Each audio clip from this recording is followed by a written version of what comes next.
Assalamualaikum warahmatullahi wabarakatuh.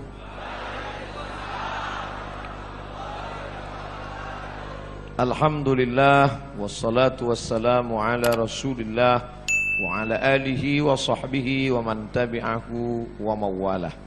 Yang saya hormati keluarga besar PT Pertamina Pelaju Sumatera Selatan, yang sama-sama kita hormati Bapak dan Ramil, Bapak Kapolsek beserta seluruh jajaran yang dimuliakan Allah Subhanahu wa taala, para habaib, para ulama, tokoh masyarakat. Insyaallah kita semua dimuliakan Allah Subhanahu wa taala. Amin ya rabbal alamin.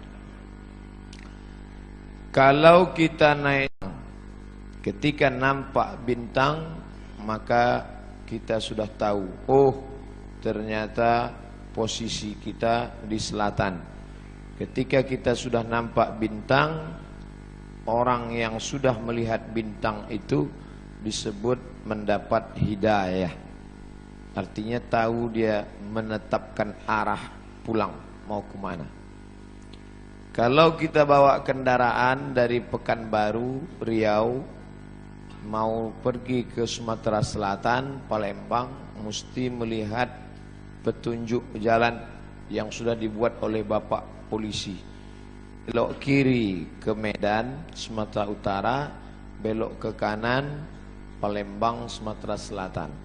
Siapa yang ikut petunjuk yang dibuat kepolisian itu, orang itu disebut mendapat hidayah. Artinya ikut saja, insya Allah sampai ke tujuan. Makanya selalu kita diajak oleh para ulama kita, semoga mendapatkan taufik dan hidayah. Taufik menyatu antara keinginan kita dengan keinginan Allah. Inginnya tidur pagi, inginnya tidur, tapi Allah mengatakan bangun. As-salatu khairum minan naum. Kita lawan hawa nafsu kita, kita ikut kehendak Allah. Maka di situ kita disebut mendapatkan taufik, karena menyatukan keinginan kita dengan keinginan Allah. Orang yang mendapatkan taufik, maka orang itu mendapatkan hidayah. Dan semua yang mendapatkan hidayah mendapatkan taufik dari Allah. Mudah-mudahan kita senantiasa dalam taufik dan hidayah. Amin ya rabbal alamin. Nah, sudah jelas. Saya mau menjelaskan tentang hidayah. Lalu kemudian sifat orang yang mendapat hidayah itu apa? Siapa? Siapa saja yang mendapat hidayah? Jelas, minan nabiyyin, para nabi, was-siddiqin, orang yang benar, wasyuhada, orang yang mati syahid, wassalihin, orang-orang yang soleh, wa hasuna ulaika rafiqa, mereka itulah sebaik-baik teman, sebaik-baik sahabat. Lalu apa sifat orang yang mendapat hidayah itu? Rasanya bukan kebetulan orang yang menulis kaligrafi di dinding masjid ini menuliskan ayat itu pada bagian dinding yang paling depan. Na'udzubillahi minasyaitonirrajim. Ada 6 sifat orang yang mendapatkan hidayah. Yang pertama, innama ya'muru masajidallah. Mereka memakmurkan masjid. Makna memakmurkan ada 3. Yang pertama, membangun. Yang kedua, meramaikan dengan sholat berjamaah. Yang ketiga, mengatur administrasi masjid. Alhamdulillah masjid sudah dibangun. Man bana masjidan, siapa yang bangun masjid, banallah mithlahu baitan fil jannah, dibangunkan untuknya satu tempat di dalam surga. Maka setiap orang muslim mesti bertekad dalam dirinya, paling tidak ada niat, saya sebelum mati mesti bisa kalau berhasil nanti dagang, bangun masjid. Tanam sawit begitu juga, berhasil kebun ini, bangun masjid. Tanam karet begitu juga, saya tanam kebun karet ini, kalau ada bangun masjid. Bisa tanahnya, alhamdulillah. Sampai bangunannya alhamdulillah. Tidak bisa 1, 2, 3 sak semen. Tidak juga bisa 1, 2 kotak keramik. Tidak juga bisa 1 truk pasir, batu bata, kerikil, AC, kipas angin. Paling tidak pernah berkontribusi. Tidak bisa membangun masjid. Berarti tidak ada tempat di surga Pak Ustaz. Karena Nabi mengatakan man bana masjidan. Siapa yang bangun masjid, banallahu mislahu baitan fil jannah. Dibangunkan satu tempat dalam surga. Bagaimana mau memboking tempat dalam surga? Bangun masjid. Tapi Allah Maha Adil. Tak semua orang bisa bangun masjid. Lalu yang tidak bisa bangun masjid, bagaimana dia mau booking tempat di surga? Man shalla itsnatai asyrata raka'ah. Siapa yang salat 12 rakaat fil yaumi wal lailah, sehari semalam, banallah, maka dibangunkan Allah untuknya satu tempat. 12 rakaat, 2 rakaat sebelum subuh, 4 rakaat sebelum zuhur, 2 rakaat setelah zuhur, 2 rakaat setelah maghrib, 2 rakaat setelah isya. Pas 12 rakaat. 2 rakaat sebelum subuh, 4 rakaat sebelum zuhur, 2 rakaat setelah zuhur, 2 rakaat setelah maghrib, 2 rakaat setelah isya. Ada orang Islam kaya, bangun masjid, satu tempat dalam surga, rajin salat sunat qabliyah ba'diyah. Ini orang beruntung 2 kali. Yang lebih parah, sudahlah tak bisa bangun masjid, salat qabliyah ba'diyah pun tidak. Na'udzubillah. Oleh sebab itu maka Allah berikan kesempatan. Allah Maha Adil. Bangun masjid. Setelah masjid dibangun, memakmurkan masjid. Tidak hanya sekedar membangun, meramaikan dengan solat berjamaah. Rasanya saya tidak perlu mengajak kita untuk mari ramai solat berjamaah, karena solat subuhnya saja sudah macam solat Jumat. Kalau solat subuh sudah seperti solat Jumat, itu menunjukkan Palestina tak lama lagi akan merdeka. Ambil gambar nih dari depan, ambil dari belakang, kirimkan ke internet, Facebook, Instagram, supaya dilihat oleh tentara Israel, supaya mencret mereka di sana. Pasukan-pasukan dari Pelaju, Palembang, Sungai Grong akan datang membebaskan saudara di Palestina. Kenapa solat subuh itu yang menjadi acuan? Karena melawan kantuk berat, payah. Zuhur insyaallah. Makanya bangga kita melihat anak-anak muda pakai baju seragam, pakai jaket, pejuang subuh. Pas zuhur tak datang. Rupanya dia di masjid lain. Oh, kenapa tak datang zuhur? Masjid lain Pak Ustaz. Oh, ada yang masuk kampus, ada yang di kantor. Tapi untuk subuh tetap di lingkungannya masing-masing. Makna memakmurkan masjid, bangun masjid. Setelah masjid terbangun, ramaikan masjid. Setelah itu mengatur administrasi masjid. Ustadznya siapa, imamnya siapa, khotibnya siapa, petugas kebersihannya siapa, bagian keamanan siapa, yang menyiapkan kedatangan alim ulama siapa. Siapa yang mengajar subuh di sini? Rutin Habib Mahdi datang. Ada kajian tafsir, ada kajian hadis, ada kajian fikih. Ini mesti diatur. Kadang kita tidak bisa menyalahkan jamaah. Kenapa jamaah tidak ke masjid? Ini jamaah sudah meninggalkan masjid. Ketika ditelusuri, rupanya administrasi masjid kurang tertib. Maka jamaah pun, maka kita banyak belajar dari Malaysia. Saya setiap bulan Februari 10 hari di Kuala Lumpur, Terengganu, Melaka, Negeri Sembilan, Ipoh, pindah-pindah. Di situ saya lihat daftar di depan. Senin malam Selasa fikih, Selasa malam Rabu akidah, Rabu malam Kamis tafsir, Kamis malam Jumat tak ada pengajian, wirid Yasin, Jumat malam Sabtu hadis, Sabtu malam Ahad tazkirah ammah, tablik akbar.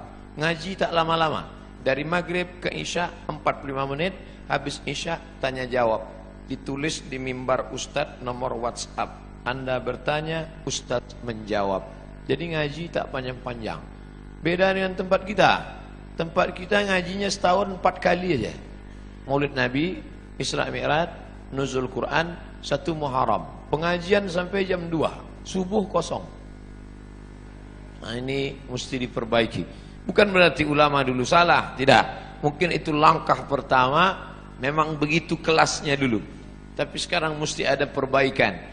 Panggil Habib Mahdi, Habib Ali Karar Al-Haddad, Habib Qasim, para ulama kita, Ustadz Taufik, Ustadz Muhammad Ali, banyak Ustadz kita datangkan, Ustadz Masfurah, spesialisasi mereka bidang apa? Ini hadis aja, satu pertemuan satu hadis.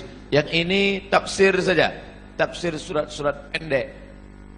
Yang ini buat request, Ustadz siapa yang perlu kita undang? Nah, jadi aspirasi jamaah, sehingga jamaah menjadi merasa perlu datang ke masjid. Karena banyak setelah ditanya-tanya, kenapa jamaah tidak mau datang ke masjid? Itu aja pengajiannya Pak Ustadz. Khutbah Jumat sabar, pengajian subuh sabar, pengajian zuhur sabar. Melihat ustadznya udah tahu judulnya, itu sabar. Jadi jamaah sudah meluangkan waktu, tapi mereka merasa tidak mendapatkan sesuatu yang baru. Oleh sebab itu maka 3 ini mesti dijaga di masjid. Pertama, membangun masjid. Kedua, ramaikan masjid. Ketiga, administrasi masjid mesti baik. Saya yakin dan percaya masjid komplek Pertamina Pelaju Sumatera Selatan ini 3-3-nya sudah berjalan. Mari kita tingkatkan insyaallah. Amin. Pembangunannya tak ragu lagi. Di mana-mana kadang masjid untuk mencari keramik lantai masjid pun payah. Masjid kita keramiknya berlebih, memanjat sampai ke dinding. Kadang di beberapa masjid kita ceramah kepanasan, tak ada kipas. Di sini lengkap, kipas ada, AC ada, tapi panas juga. Karena memang ini sudah over capacity. Nah, jadi artinya masjid sudah bagus, sudah cantik. Masalah sholat berjamaah sudah ramai. Administrasi didatangkan Ustaz. Ternyata jadwal saya kemari, entah sengaja atau tidak, setahun sekali. Dulu datang ke Pertamina, berjumpa dengan Bapak Ibu bulan November, dan sekarang juga bulan November. Nampaknya kemari November 2019. Bapak Ibu yang dimuliakan Allah SWT, ini harus terus kita manfaatkan. Tadi saya janji menurut ayat ini ada 6 sifat orang yang dapat hidayah. Pertama, memakmurkan masjid dengan pengertian 3. Bangun, ramaikan, atur administrasinya, tertib administrasi. 2. Man amana billah, akidahnya benar, la ilaha illallah. Kenapa didulukan bangun masjid baru beriman kepada Allah? Karena ternyata ada orang yang bangun masjid tapi tidak beriman kepada Allah. Ini Ustaz Somad ngawur. Mana ada orang bangun masjid tak beriman? Ada. Masjid apa? Masjid untuk kampanye. Kata pepatah Melayu, kalau tak ada berada, takkan tempua bersarang rendah. Burung tempua sarangnya di atas pokok kelapa. Tapi kalau sudah padi menguning, dia akan turun ke bawah. Dan itu terjadi di zaman sekarang. Padi menguning itu berapa lama? 5 tahun sekali. Musim-musim kampanye. Orang mulai nyumbang untuk masjid, masuk ke masjid, pakai sorban, pakai peci, pakai koko, pakai sarung, tapi tak sunat. Dan banyak orang terkecoh, disangka ustadz, rupanya KW. Masjid dibangunnya. Ustadz tahu dari mana? Masuk SMA, SMS, WhatsApp, datang nanya, Ustadz, apa hukumnya si fulan bangun masjid, nyumbang untuk masjid? Saya bilang jangan ambil, karena pasti ada udang di balik pempek.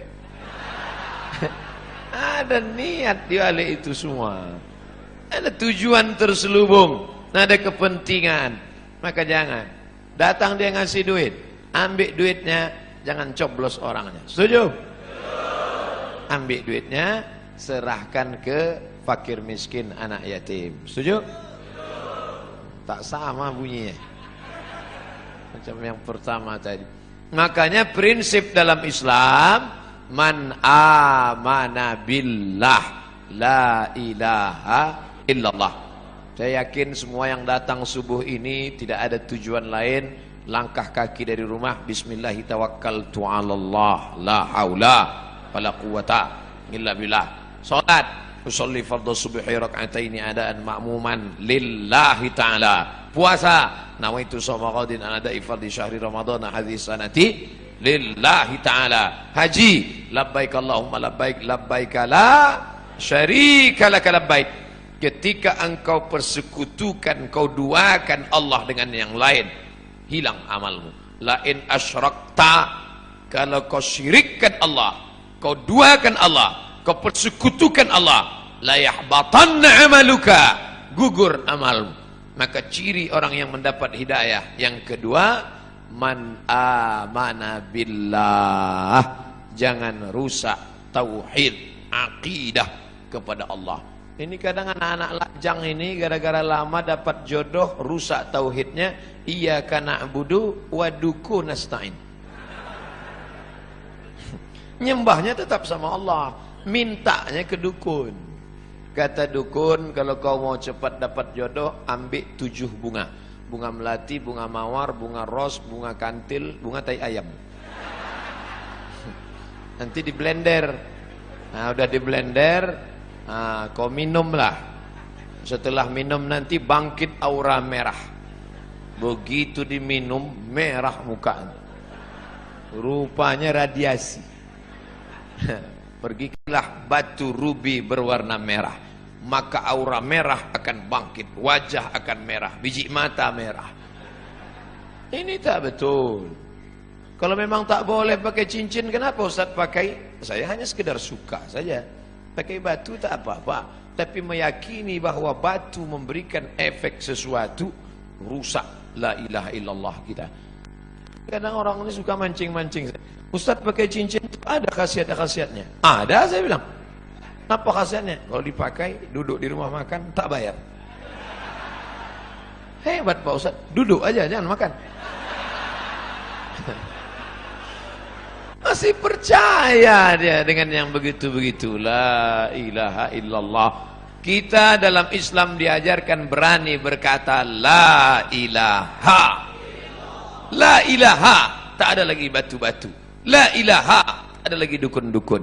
La ilaha, tak ada lagi gelang-gelang. La ilaha, tidak ada lagi sembahan-sembahan. La ilaha illallah. Murni. Inna salati wa nusuki wa mahyaya wa mamati lillah. Jangan rusak lagi. Yang nampaknya kita tak jadi nikah. Kenapa? Persiapan pernikahan sudah siap. Ternyata menurut ramalan kita tak cocok. Aku Taurus, engkau Pisces. Taurus ini kambing, Pisces ini ikan. Ikan tak cocok sama kambing. Tak jadi nikah hanya gara-gara ramalan. La ilaha illallah Muhammadur Rasulullah. Maka jangan lagi kadzdzabal munajjimun walau sadaqu. Bohong, dusta orang yang percaya kepada ramalan zodiak bintang-bintang. Kalaupun betul kebetulan. Bila Anda telinganya agak ke depan, tak cocok kerja di sungai.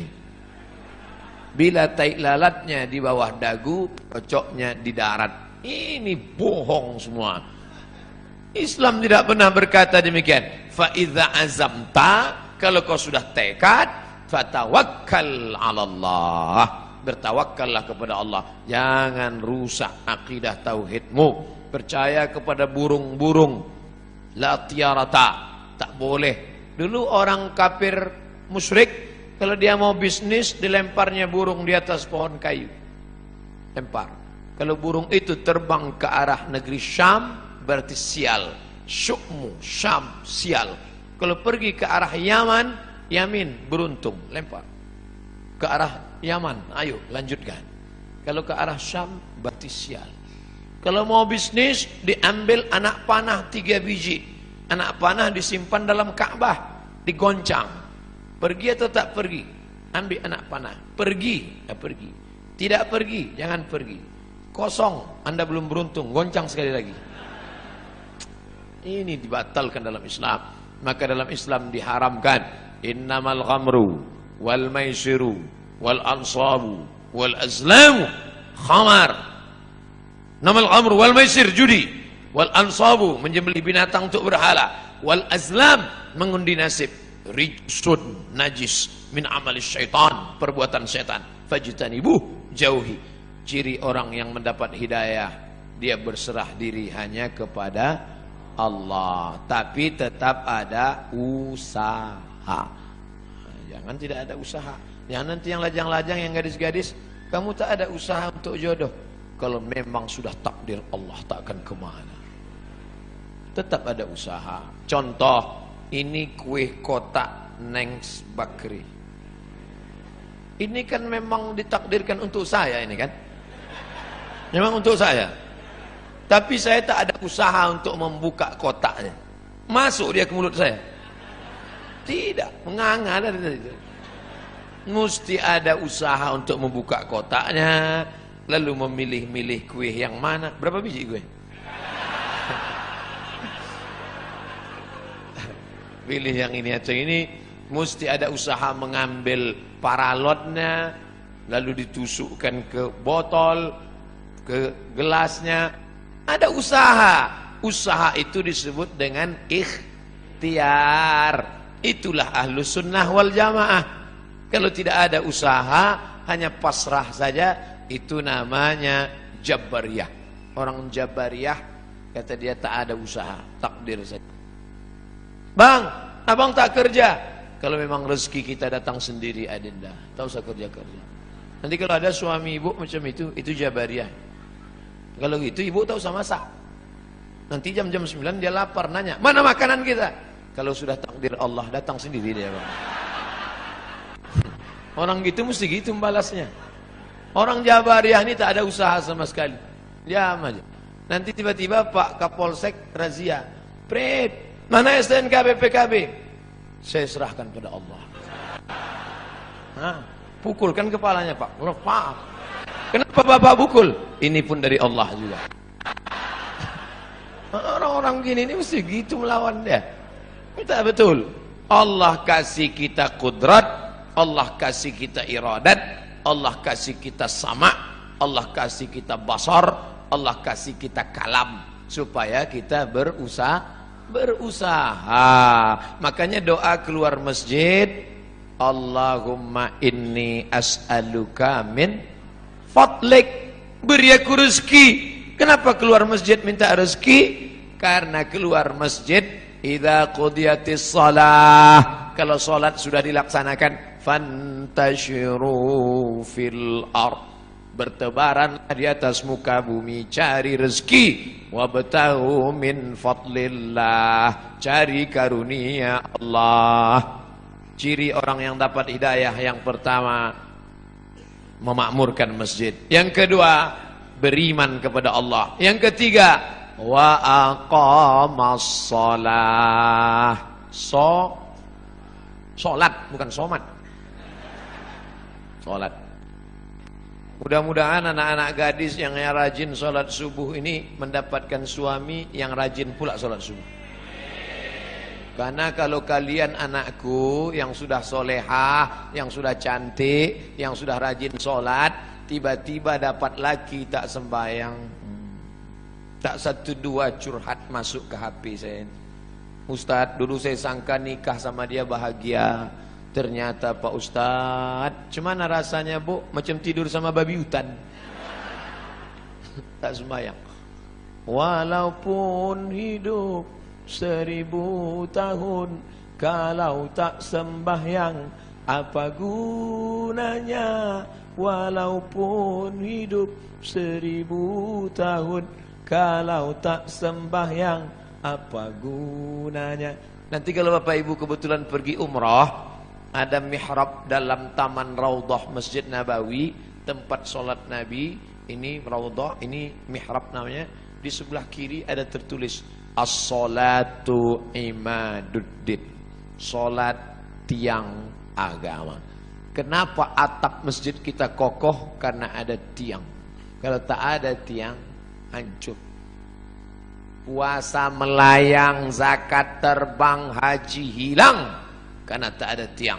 Tiang dari segala amal adalah solat.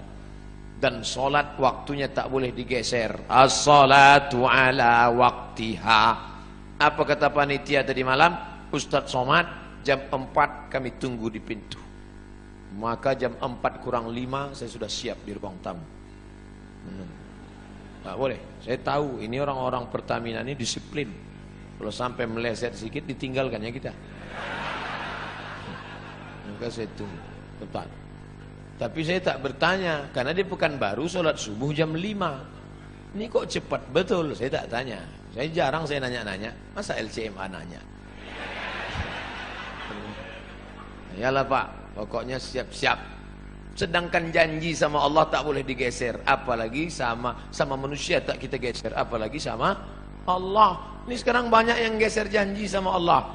Palembang sholat subuh jam 4 lewat sikit, dibuatnya sholat subuh jam 8. Bangun jam 8, tutup pintu, rapatkan gorden, matikan lampu. Sholli fardhus subhi. Allah. Datang maknya buka pintu nengok. Alhamdulillah, anakku sejak ikut ngaji sama Habib Mahdi ini, sholat duhanya pun pakai kunut. Allahumma hdina fi man hadai. Hebat. Ustaz Somad boleh nanya Ustaz? Boleh. Ustaz kan biasanya jawab pertanyaan pakai 4 mazhab. Menurut Hanafi, menurut Maliki, menurut Syafi'i, menurut Hambali. Kira-kira sholat duha pakai kunut itu mazhab apa ya Pak Ustaz? Mazhab kesiangan. Janganlah solat itu digeser waktunya. Sudah tepat. Inna salata kanat 'alal mu'minina kitaban mauquta. Sudah waktunya tepat, jangan digeser-geser. Pokoknya datang solat berjamaah. Allahu Akbar, Allahu Akbar. On time, datang. Sab'atun yuzilluhumullah. Ada 7 golongan yang akan mendapatkan naungan Allah. Yauma la zilla illa zilluh. Hari itu tak ada atap, hari itu tak ada terpal, hari itu tak ada tenda, hari itu tak ada naungan. Tapi dia mendapatkan naungan di padang mahsyar. Siapa dia? Rajulun qalbuhu mu'allaqun fil masajid. Anak-anak muda yang hatinya tergantung di masjid. Mudah-mudahan anak-anak muda di Pertamina inilah insyaallah. Kenapa Ustaz sebut anak muda? Kenapa tidak orang tua? Kalau orang tua ke masjid memang udah wajar. Kapan lagi? Udah diintai-intai malaikat maut. Tapi anak muda yang mestinya subuh ini molor tidur, tapi datang berjamaah. Padahal tadi malam sudah tablik akbar. Subuh tetap on time datang. Inilah anak muda yang dikatakan Allah dalam Al-Quran. Innahum fityatun amanu bi rabbihim wazidnahum huda. Mereka sekelompok anak muda yang beriman kepada Allah, ditambah Allah hidayah mereka. Mereka adalah ashabul kahfi. Oh, kalau gitu kami komunitas anak muda ini buat kelompok lah Pak Ustaz. Ya, apa nama kelompoknya? Kelompok komunitas anak muda ashabul kahfi. Apa programnya? Tidur aja. Mereka ditidurkan Allah karena dikejar oleh raja yang zalim. Sampai akhirnya mereka tiba-tiba terbangun. Wal yatalattaf wa la yush'iranna bikum ahada. Hai anak muda yang bangun, tolong kau pergi ke pasar beli makanan, tapi jangan gerasak gerusuk, tenang-tenang supaya orang tak tahu. Diam-diam mereka beli makanan, penjual makanan mengambil duit, begitu orang ditengok, rupanya duit itu sudah expired, tak laku. Kenapa? Salah sami'ati wasdadu tis'a. Mereka tertidur di dalam gua 309 tahun. Bayangkan ada anak muda datang ke Palembang mau beli makanan, beli tekwan. Tiba-tiba ditengok duitnya tahun 1700. Zaman Syekh Abdul Somad Al-Falembani. Mentang-mentang nama sama itu yang disebut. Bayangkan apa yang terjadi saat itu. Ini ada anak muda. Rupanya zaman itu sudah berganti seorang raja yang soleh. Raja yang soleh mengunjungi mereka ke dalam gua. Ditengok anak-anak muda terkapar, tertidur. Tak lama setelah itu mereka pun meninggal dunia. Allah hanya ingin menceritakan. Tapi ada pula di situ seekor anjing. Ini sungguh berita tidak penting. Untuk apa Allah cerita ada anjing bersama anak-anak muda itu? Ternyata Allah mau ceritakan walaupun seekor anjing kalau berkhidmah untuk orang soleh tetap juga disebutkan Allah dalam Al-Quran. Anjing najis kotor tapi berkhidmah untuk Ashabul Kahfi diceritakan Allah dalam Al-Quran. Tapi jangan gara-gara ini habis pengajian ini sebuah membeli anjing. Cerita itu tentang Bani Israel dan cerita tentang memelihara anjing sudah mansuh, tidak ada dalam syariat Nabi Muhammad sallallahu alaihi wasallam. Artinya bapak ibu yang di rumahnya ada anjing, lepaskanlah yang lagi melihara anjing. Siapa yang memelihara anjing, amalnya satu hari dikurangi sebesar Bukit Uhud. Bukit Uhud itu panjangnya 7 km. Amal dia sehari sebesar bisul. Jadi tiap hari amalnya min. Siapa yang di rumahnya ada anjing, malaikat tidak masuk. Yang tak masuk itu malaikat rahmat. Malaikat maut tetap. Kalau malaikat maut tak masuk, udah lama saya pelihara anjing herder 3. Bapak ibu yang dimuliakan Allah, artinya apa? Istiqomah solat berjamaah. Wahai anak-anak muda, kalian buatkan komunitas anak muda pencinta masjid. Alhamdulillah sekarang sedang tren komunitas. Saya di beberapa tempat ketemu komunitas anak-anak muda. Apa komunitas kalian? Jombloan sejati. Tulisan logonya say no to bonceng. Mantap. Kalian apa komunitasnya? Ini Pak Ustaz, saya dikasih mereka di Yogyakarta, dipasangkan mereka pemasangan jaket kepada Ustaz Abdul Somad, tulis di belakang born to ride, ride to Jannah, lahir untuk mengendara menuju surga. Anak-anak geng motor, mantap. Dipasangkan ke saya pun langsung ke airport. Habis subuh pasang langsung ke airport. Semua orang di airport nengok saya. Rupanya jaket itu dipasang naik motor, saya naik pesawat. Tak cocok. Artinya apa? Komunitas anak muda ini tetap dijaga dan mereka tetap sholat berjamaah di masjid. Habis waktu. Cepat betul. Saudara yang dimuliakan Allah Subhanahu wa taala, memakmurkan masjid sudah, beriman hanya kepada Allah sudah, menegakkan sholat sudah. Masuk yang keempat, wa ataz zakah, berzakat. Orang yang sudah sholat tapi tak berzakat, maka tak ada gunanya, karena dia makan haram. Di dalam duit kita itu ada zakat.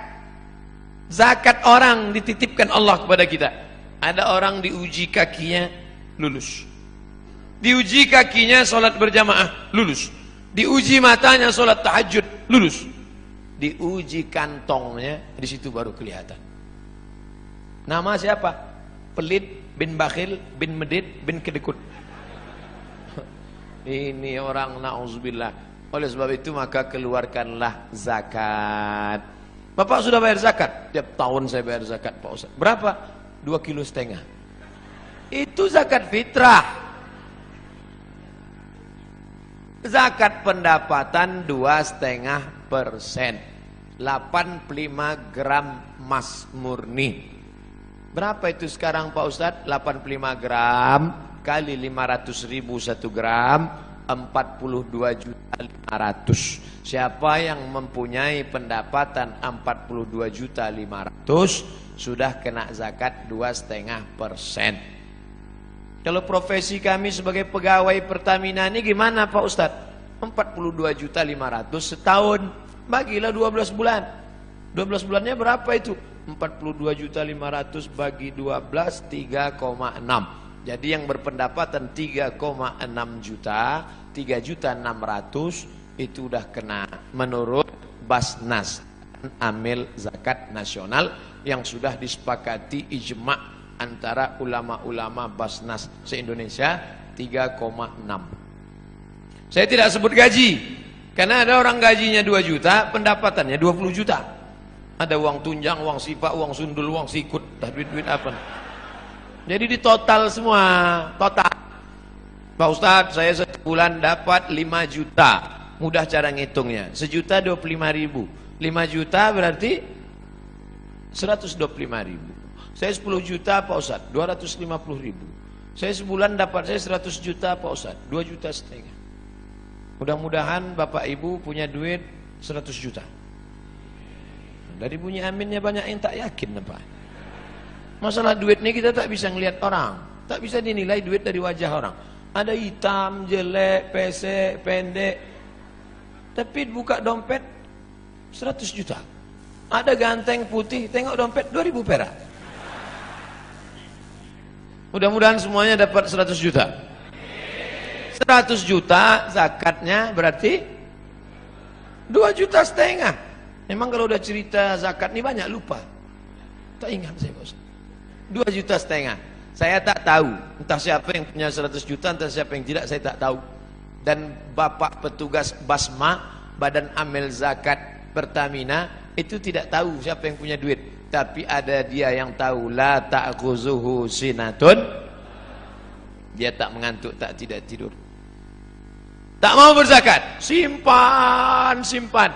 Tak ada angin, tak ada hujan, tiba-tiba lutut sakit. Dibawa ke tempat kusuk, makin sakit. Dicucuk pakai jarum-jarum itu akupunktur, sakit.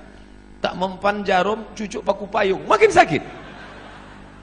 Akhirnya dibawalah ke Singapura.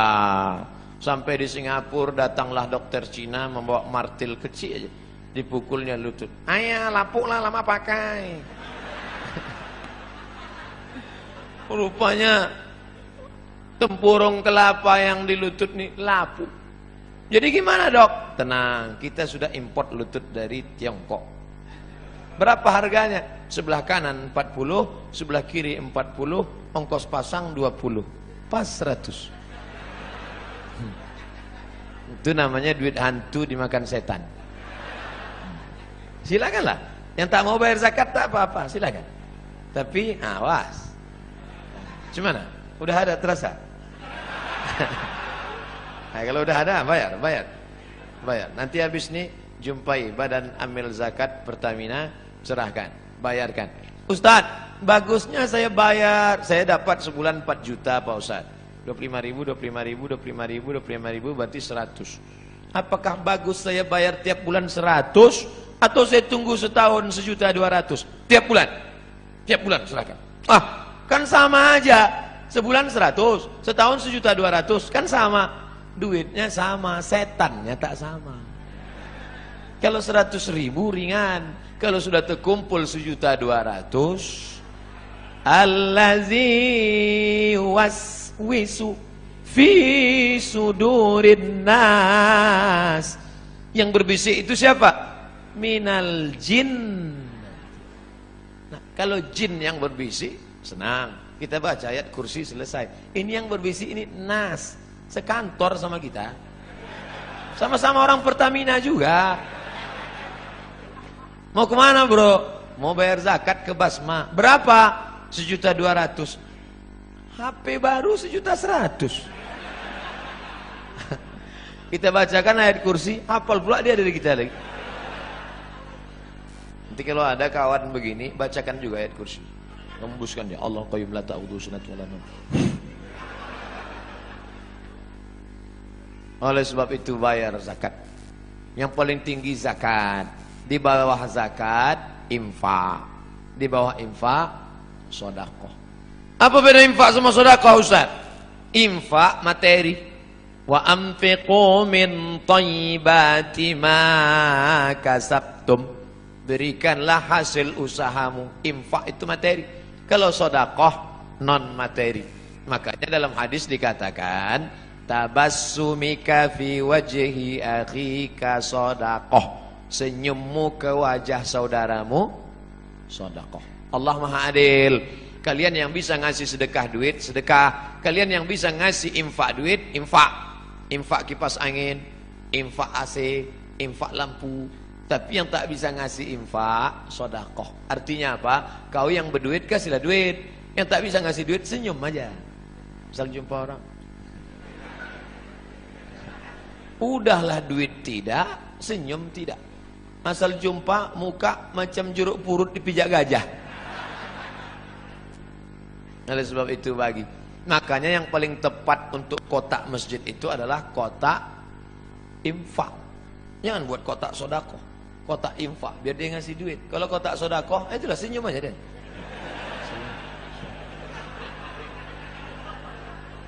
Tak bisa buat kotak wakaf, karena wakaf itu syaratnya 4. Wakaf harus ada orang yang berwakaf, orang menerima wakaf, benda yang diwakafkan, ada ijab, ada qabul. Tak bisa dibuat di situ kotak wakaf, karena kita tak pernah akad ke kotak. Mana pernah kita, hai kotak, aku kasih duit ini, kata kotak itu, aku terima, aku terima, aku terima. Oleh sebab itu yang paling tinggi zakat. Di bawah zakat infak, di bawah infak sedekah. Lalu kemudian yang lebih khusus lagi namanya wakaf. Bapak Ibu yang ada tanah, wakafkanlah. Ini tanah 1 hektar saya wakafkan untuk SMP Islam di kota Palembang. Kami tak tahu ngurusnya Pak Ustadz. Datangi Mas Puroh, Ustadz Habib Mahdi, datangi Habib Qasim, hubungi Ustadz Solhas, hubungi Ustadz Taufik, hubungi Ustadz King. Minta kepada mereka, tolong kelola tanah kami. Ini tanah sejauh mata mandang. Untuk apa? Tanah. Mati kita. Habis anak berkelahi gara-gara tanah. Tanah yang 1 hektar kita wakafkan untuk sekolah, itulah yang akan mengalir untuk kita mati. Bapak-bapak, tanah bapak banyak. Begitu bapak meninggal, dijual ibu itu. Habis itu nikah dia sama brownies. Dibuatlah rumah cantik besar. Brownies itu yang tinggal di rumah itu nanti. Dibeli mobil cantik, dia makai mobil itu. Tak percaya, cobalah. Ustadz ini tak enak, giliran mati kami dibilangnya mati. Oke, kalau gitu kita balik, ibu itu mati. Ibu yang banyak duit, soalnya ini beli gelang, dapat duit beli rantai, dapat duit beli cincin. Untuk apa? Bini muda dia lah. Saya bukan maksa sedekah ni, enggak. Ya, kalian laki-laki yang tak mau bersedekah, simpan aja duit itu, simpanlah. Diambil laki mereka nanti. Kalian ibu-ibu yang tak mau bersedekah, silakan. Diambil mereka untuk modal kawin lagi. Yang kalian sedekahkan, itulah yang akan mengalir menjadi amal jariyah. Siapa itu orang yang mendapat hidayah? Man innama ya'muru masajidallah. Sudah. Man amana billah. Sudah. Rupanya Ustadz Somad selip membaca ayatnya. Jamaah pula segan mengingatkan. Padahal ayatnya ada di atas. Itu dia. Innama ya'muru masajidallah man amana billah wal yaumil akhir. Dunia ini akan berakhir. Kita ini macam bunga, kuntum, mekar, harum, wangi, layu, mati. Ada bunga yang tak layu-layu Pak Ustaz? Mana? Bunga kaca. Ini bunga mati. Kita bukan benda mati. Yang dulu ulama-ulama besar, raja-raja utama, Sultan Mahmud Badaruddin, mana dia sekarang? Meninggal dunia. Tapi orang bangga menyebut dia. Kenapa? Karena dia pro kepada Islam. Syekh Abdul Somad Al-Flimbani, mana dia sekarang? Meninggal. Tapi orang bangga menyebut namanya. Sampai sekarang di Riau, di Kabupaten Pelalawan, bukunya masih tetap dibaca. Nama kitabnya Sayrus Salikin. Sair, perjalanan. Salikin, orang yang berjalan menuju Allah Subhanahu wa ta'ala. Bapak Ibu pergi ke Masjid Raya Kabupaten Pelalawan Provinsi Riau, masih dikaji kitab Sairus Salikin. Dulu Ustadz Muhammad Sani namanya, Ketua Majelis Ulama yang membacakan kitab itu. Kitab Ulama Palembang masih dibaca di Riau sampai hari ini. Sairus Salikin, Syekh Abdul Somad Al-Falembani. Tapi dia bukan cuma pandai baca kitab. Syekh Abdul Somad Al-Falembani cuma baca kitab di masjid. Enggak. Dia dengar ada kerajaan di Malaysia, namanya Kerajaan Kedah, berperang dengan Siam. Siam itu Thailand. Thailand berperang dengan Kedah. Ditinggalkannya Palembang, pergi dia ke sana berjihad fi sabilillah. Ternyata ulama-ulama dulu adalah ulama yang siap perang, siap membela Islam, melawan orang yang menghancurkan Kedah, kerajaan Melayu Islam. Terbang dia ke sana. Ulama besar dari Makassar, Syekh Yusuf Al-Makassari, Tajul Khalwati, melawan Belanda, dicampakkan Belanda ke Cape Town, Afrika Selatan. Jadi jangan bayangkan ulama dulu duduk di masjid mengajarkan tentang sabar. Kita dijajah Belanda, sabar. Jajah Jepang, sabar. Kita diinjak-injak orang kafir, sabar. Dikatakan radikal, dikatakan keras, dikatakan teroris. Ini orang tidak mengerti sejarah. Di Ponegoro, Sultan Badarudin, Mahmud Badarudin, Sultan Syarif Qasim, Sultan Nuku dari Tidore, itu dulu adalah penjahat-penjahat di mata Belanda. Siapa yang memperjuangkan Islam pasti akan punya musuh-musuh. Betul? Yang tak punya musuh adalah orang munafik yang kemana-mana merasa berteman. Jumpa Abu Lahab, teman. Wa idza khalau ila syayatinihim, kalau mereka berjumpa dengan setan-setan mereka, qalu, mereka berkata, inna ma'akum, kami dengan geng kalian setan. Kalau jumpa dengan orang beriman, kami dengan kalian. Jumpa dengan setan, kami dengan kalian. Bermuka dua, muzabzabina baina dzalik, la ilaha ula wa la ilaha ula. Tidak kemari, tidak ke sini. Ini Ustaz Somad, ini Ustaz keras. Dah, saya suara aja yang keras, hati lembut. Saudara yang dimuliakan Allah Subhanahu wa taala, siapa itu orang yang dapat hidayah? Innama ya'muru masajidallah, memakmurkan masjid. Man amana billah, la ilaha illallah, tauhidnya bagus. Wal yaumil akhir, percaya kepada dunia akan berakhir, kita akan mati, tinggal semua ini semua. Yang akan dibawa iman dan amal soleh. Wa aqamas shalah, rajin istiqamah salat. Wa ataz zakah, membayar zakat. Yang terakhir, yang keenam, walam yakhsha illallah, takutnya sudah hilang, tak lagi ada takut dalam hatinya, karena takutnya sudah habis hanya kepada Allah. Orang yang korupsi, kalau ditanya lagi, Bapak korupsi itu kenapa?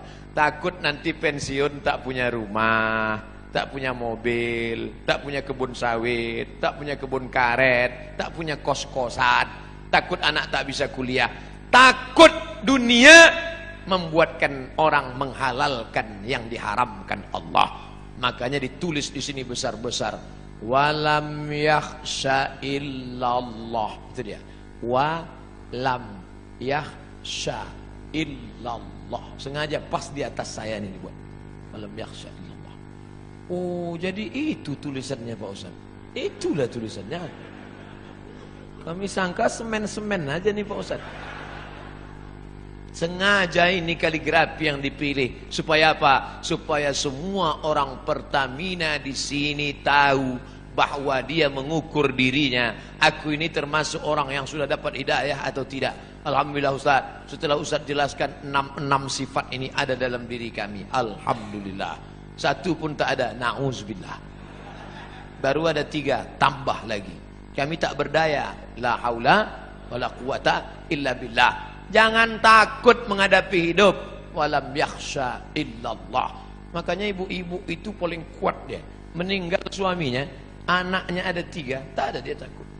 Tak menangis dia waktu suaminya meninggal. Ibu tak nangis, tak takut masa depan. Tidak Pak Ustaz. Kenapa? Banyak harta warisannya.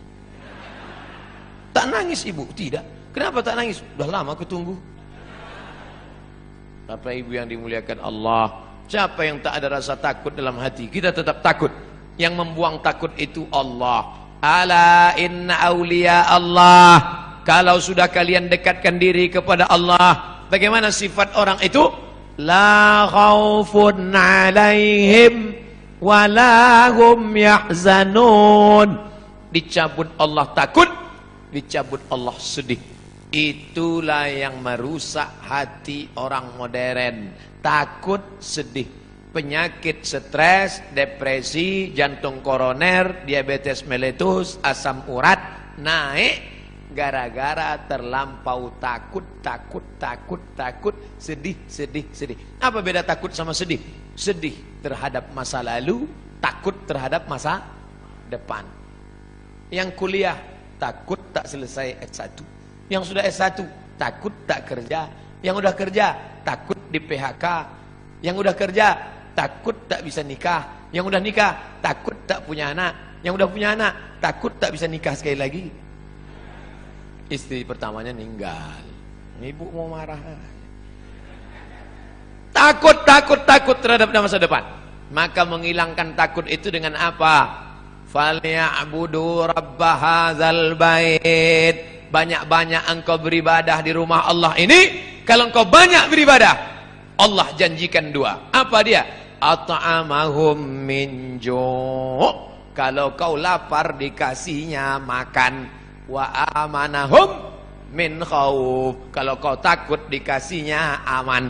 Ibu-ibu yang merasa takut banyak-banyak beribadah. Kalau kau lapar dikasihnya makan. Saya enggak percaya Pak Ustaz. Saya lapar udah beribadah, kenapa tak ada? Tengok, langsung dapat kue kotak. Dan kabar gembira, setelah ini akan ada sarapan bersama di rumah masing-masing. Panitia udah cemas sudah tadi. Ini gawat Ustaz. Kaji kita kan tentang takut. Jangan takut. Insya Allah saya tak salah cakap. Jadi kalau ada terasa takut adik-adik, nanti KKN tiba-tiba ditempatkan di suatu desa, disuruh ngasih kata sambutan, takut menggeletar. Assalamualaikum. Apa kalian takut? Yang kuhadapi ini manusia. Aku manusia. Pak Kades, Pak Kapolsek, Pak Dandim, Pak Dan Ramil, Pak Kapolda, Pak Kapolri, ini semua manusia. Sampaikan, manusia yang kuhadapi, sama-sama manusia. Bismillahirrahmanirrahim. La haula. Hilangkan takut. Tapi dalam hati aja, jangan pula dicakapkan ke depan mereka. Hai kades-kades, kalian manusia semua. Aku mau, jangan begitu. Cukup dalam hati kita saja. Jangan angkuh, jangan sombong. Takut, ngeri, cemas, di mana letaknya? Di jantung. Ala fil jasadi mudghah. Ketahuilah di dalam dirimu itu ada segumpal. Idza salahat salahal jasadu kulluh. Kalau di jantung itu baik, yang lain ikut baik. Kalau sudah jantung bermasalah, maka yang lain ikut bermasalah. Makanya Bapak Ibu dengar kabar Syanu meninggal mendadak kemarin. Kenapa? Sakit jantung. Pernah tak dengar? Syanu meninggal kenapa? Kena kurap jantung. Maka jantung itu mesti dinormalkan. Dengan cara apa? Ala bizikrillahi tatmainnul qulub. Banyak-banyak berzikir mengingat Allah, maka jantung akan normal. Kalau terasa jantung tak normal, letaknya di dada sebelah kiri. Coba raba pegang. Yang dipegang dada kita, jangan dada kawan. Normalnya. Orang yang tak normal tuh maka banyak-banyak zikir. La ilaha illallah, la ilaha illallah. Maka goyang kepalanya itu ke kiri. La ilaha illallah. Sini. La ilaha illallah, la ilaha. Ini banyak orang yang zikir goyang kepala. Tanya, kau kenapa goyang? Entah, tengok orang goyang, aku goyang pula. La ilaha illallah. Allah, Allah, Allah, Allah, Allah, Allah, Allah, Allah, Allah, Allah, Allah, Allah, Allah, sampai mati. Karena nanti yang terakhir keluar dari mulut kita, la ilaha illallah. Habis. Itulah sifat 6. Makanya ditutup ayat ini dengan fa'asa ulaika ayyakunu minal muhtadin. Mereka ini ada 6 sifat orang yang dapat hidayah. Mana bahannya? Pergi kau ke masjid, aku baca di dinding sudah. Innama ya'muru masajidallah man amana billah wa bil yaumil akhir wa aqama as-salah wa ata az-zakah wa lam yakhsha illa Allah fa'asa ulaika ayyakunu minal muhtadin. Mudah-mudahan kita termasuk orang yang dapat hidayah insyaallah. Itulah yang selalu kita minta tiap pagi petang 17 kali. Ihdinas siratal mustaqim.